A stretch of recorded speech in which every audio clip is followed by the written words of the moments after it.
Shalom saudara terkasih di dalam nama Tuhan Yesus Kristus. Damai Tuhan, kasih Tuhan, lawatan Tuhan nyata bagi kita.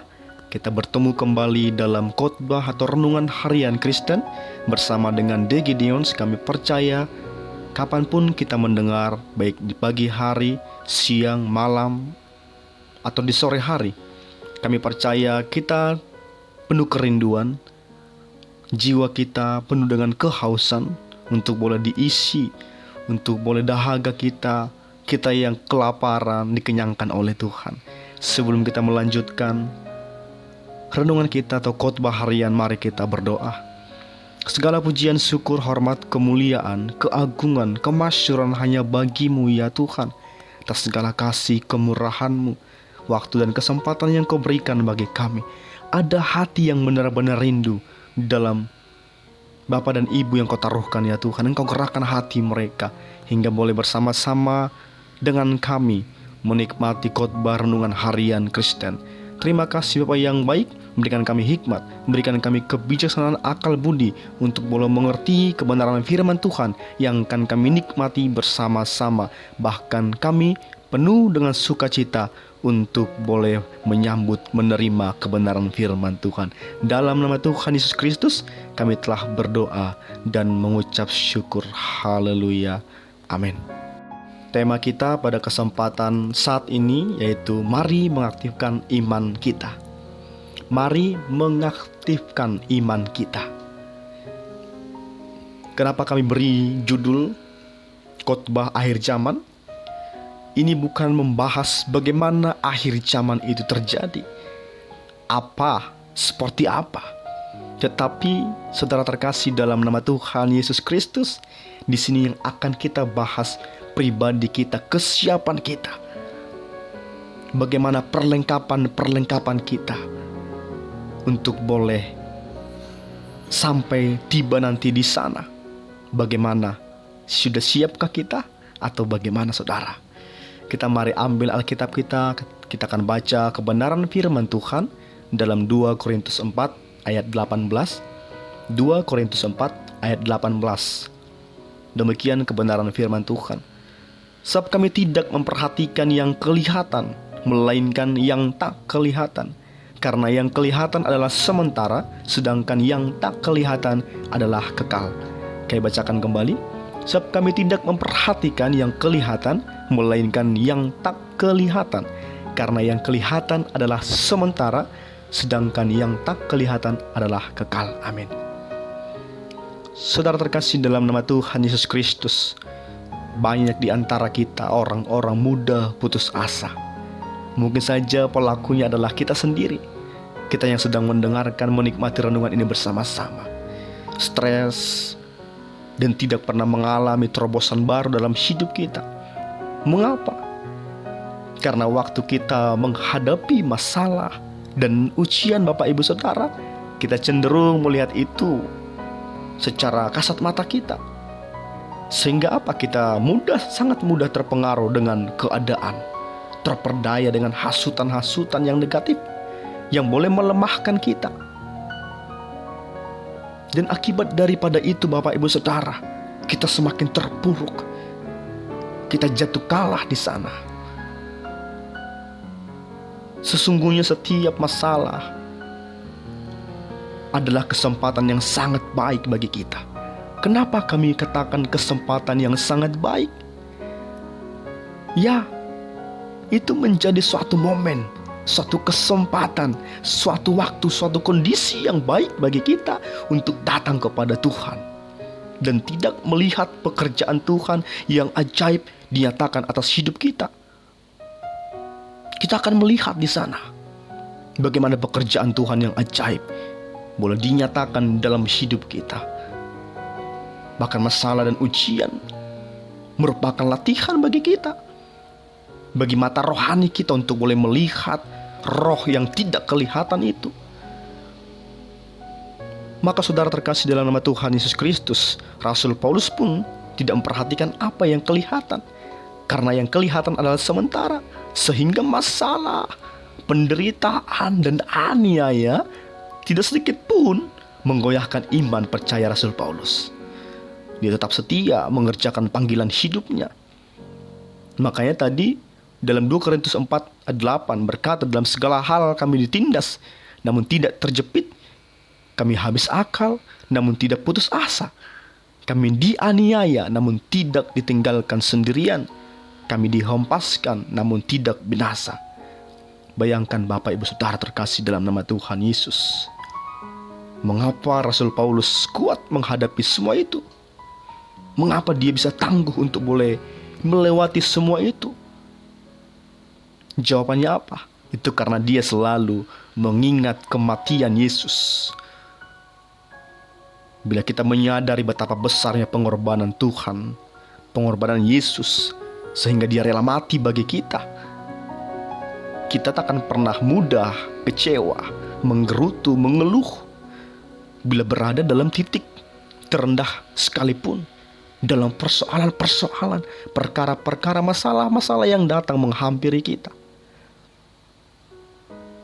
Bahkan Yosua dan Kaleb dapat masuk ke tanah Kanaan karena mereka melihat masalah dengan mata rohani mereka, bahwa kuasa Allah menyertai lebih besar dari apapun itu juga. Dan sebaliknya Bapak Ibu Saudara, ke-10 pengintai gagal karena apa? Karena mereka melihat musuh dan tantangan yang ada seperti raksasa yang tidak mungkin ditaklukkan. Kita boleh baca dalam Bilangan 13 ayat 32, Saudara. Begitu juga dengan pelayanan Elisa yang mengalami ketakutan karena melihat kotanya telah dikepung oleh musuhnya. Kita boleh baca dalam 2 Raja-Raja 6 ayat 14 sampai 15. Sebab itu Elisa, apa yang dilakukan dia? Dia berdoa. Dia berdoa supaya apa? Supaya Tuhan mencelikan mata rohani pelayanannya, sehingga ia dapat melihat apa yang tidak kelihatan dalam alam roh. Bagaimana dengan kita? Seringkali hanya masalah kecil, kita sudah sering mendengar bahwa Tuhan takkan pernah membiarkan kita dalam masalah-masalah yang besar. Jikalau kita belum sanggup, jikalau kita masih baby, kita masih dikasih bubur, takkan mungkin kita dikasih makan kerak. Tapi kita baru saja kita memasuki hal-hal yang sukar, kita sudah menggerutu, kita sudah marah, atau mungkin ada dari antara kita yang menghujat Allah, bahkan kita mengambek kepada Tuhan. Karena Engkau Tuhan begini kepadaku, kepada keluargaku, kepada perjalanan hidupku, kepada karirku, bisnisku, aku tidak mau lagi melayani Engkau. Bahkan ibadah pun kita tinggalkan. Hal-hal yang berbau kerohanian kita tinggalkan. Karena apa? Karena permasalahan yang datang kepada kita. Karena kita dihimpit oleh masalah-masalah, padahal kita baru masuk. Ibarat gang, kita baru masuk, belum ke dalam gang itu, tapi kita sudah menggerutu, kita sudah mengeluh kepada Tuhan, kita sudah menjauhi Allah. Lalu bagaimana kita mempersiapkan iman percaya kita untuk kedatangan Tuhan yang kedua kalinya? Sedangkan hal-hal kecil seperti ini saja kita sudah lengah, kita kalah. Bagaimana kita berkata, aku kuat, aku setia, sampai kau datang kedua kalinya ya Tuhan. Ada masalah kecil saja kita sudah mengeluh. Ada perkara-perkara kecil saja kita sudah menjauh, melupakan Tuhan, Bapak Ibu Saudara. Lalu bagaimana saat kedatangan yang kedua kalinya? Apa yang telah kita persiapkan? Kalau datang masalah saja kita meninggalkan, melupakan Tuhan. Ada sakit penyakit kita melupakan Tuhan karena tak kunjung sembuh. Kita seperti orang-orang yang tidak mengenal Tuhan. Coba kita pikirkan, ketika kita memiliki pasangan, kalau kita tidak mengenal pasangan kita, ya sama kita seperti tidak mengenal Tuhan. Kita tidak tahu saat baik, tahu bagaimana dia saat ngambek. Kita tidak tahu bagaimana karakternya, kebaikannya, kelemah lembutannya, keromantisannya. Karena apa? Kita tidak mengenal pasangan kita dengan baik. Lebih-lebih terhadap Tuhan. Kalau kita tidak mengenal pribadi Yesus, pribadi Tuhan secara dengan baik, bagaimana kita boleh berkata, boleh meninggalkan Tuhan, melupakan Tuhan karena Tuhan tidak menolong kita? padahal kita saja yang tidak mengenal Dia. Bahkan lagu-lagu rohani saat ini Bapak Ibu Saudara begitu banyaknya menceritakan bagaimana waktu kehendaknya Tuhan itu akan nyata ketika kita setia dan tekun, ketika kita menantikannya dengan tekun, ketika kita terus dan berseru kepada Tuhan, tidak berputus asa. Rasul Paulus kuat menghadapi semua permasalahan karena apa? Dia selalu mengingat Yesus. Makanya dia tidak mudah kecewa, karena dia telah mengingat. Dia selalu mengingat bagaimana pengorbanan Yesus dalam kehidupan kita. Dalam kehidupannya, dia telah mati bagi kita. Makanya tidak gampang kecewa. Bagaimana kita menghadapi, bagaimana kita siap akhir zaman. Kalau kita gampang kecewa, kita gampang menggerutu, kita gampang mengeluh. Bagaimana persiapan kita? Bagaimana bekal kita? Apa yang sudah kita siapkan di rangsel rohani kita? Adakah di sana air minum? Adakah di sana makanan? Perlengkapan rohani maksudnya Bapak Ibu Saudara. Bagaimana? Kami percaya Bapak Ibu Saudara terkasih dalam nama Tuhan Yesus Kristus. Tengah-tengah dunia ini, kita takkan pernah terfokus hanya kepada apa yang kita lihat, tapi apa yang tidak kita lihat, bagaimana ke depannya. Bagaimana kita datang kepada Tuhan itu menentukan bagaimana nanti di depannya, di kedatangan Tuhan yang kedua kalinya. Maka selagi ada waktu Bapak Ibu Saudara, perhatikan langkah kita. Mari aktifkan iman kita. Jangan fokus kepada yang kelihatan, agar kita tidak menjadi orang-orang yang kalah. Saya fokus kepada yang tidak kelihatan, agar kita menjadi orang-orang yang menang. Amin. Mari kita berdoa. Terima kasih Tuhan Yesus. Kami telah belajar tentang kebenaran firman Tuhan, bagaimana kami tidak fokus memperhatikan apa yang kelihatan saja, tapi yang menjadi utama prioritas kami memperhatikan yang tidak kelihatan.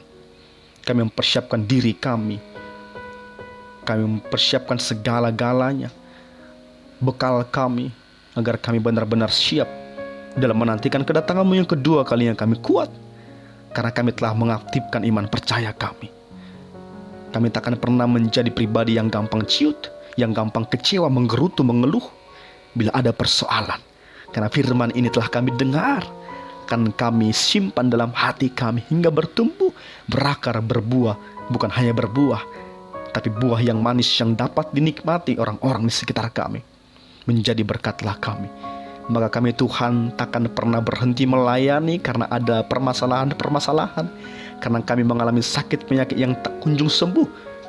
Kami takkan menjadi pribadi yang kalah, yang melupakan Tuhan. Tapi kami akan benar-benar fokus kepada apa yang tidak kelihatan, agar kami menjadi orang-orang yang menang. Terima kasih Tuhan untuk kebenaran firman-Mu. Bersama The Gideons kami percaya kami akan dapat lakukan dalam kehidupan kami, hingga kami benar-benar menjadi anak-anak Tuhan yang siap untuk kedatangan-Mu yang kedua kalinya. Karena kami telah memiliki bekal, kami telah kuat dalam perjalanan kami. Kami tidak gampang digoyahkan oleh apapun, sekalipun permasalahan, sakit, penyakit, apapun yang datang menerjang hidup kami. Terima kasih Tuhan Yesus. Ampuni dosa, kelemahan, kekurangan kami, ketidakmampuan kami, agar kami layak menerima setiap berkat-berkat Tuhan. Setiap anak-anak Tuhan yang merindukan pekerjaan, Tuhan berkati mereka. Setiap anak-anak Tuhan, keluarga lepas keluarga, yang merindukan keturunan, Tuhan jamah buah kandungan setiap ibu-ibu. Kami percaya mereka akan dengan segera menerima sukacita kabar baik dari Tuhan. Setiap anak-anak Tuhan, siswa atau mahasiswa, Tuhan berikan hikmat, kepintaran bagi mereka untuk senantiasa dapat mengikuti mata pelajaran mereka. Kami percaya Allah yang mencukupkan segala keperluan mereka. Terima kasih Bapa yang baik, Allah yang luar biasa. Dalam nama Tuhan Yesus Kristus kami telah berdoa dan mengucap syukur. Haleluya. Amin. Saudara-saudara terkasih dalam nama Tuhan Yesus, Tuhan Yesus memberkati. Jangan lupa untuk berlangganan dengan channel YouTube kami dengan tekan tombol subscribe untuk dapat mendengarkan renungan-renungan terbaru dari The Gideons, dan bagikan ke semua media sosial kalian untuk boleh memberkati anak-anak Tuhan. Amin.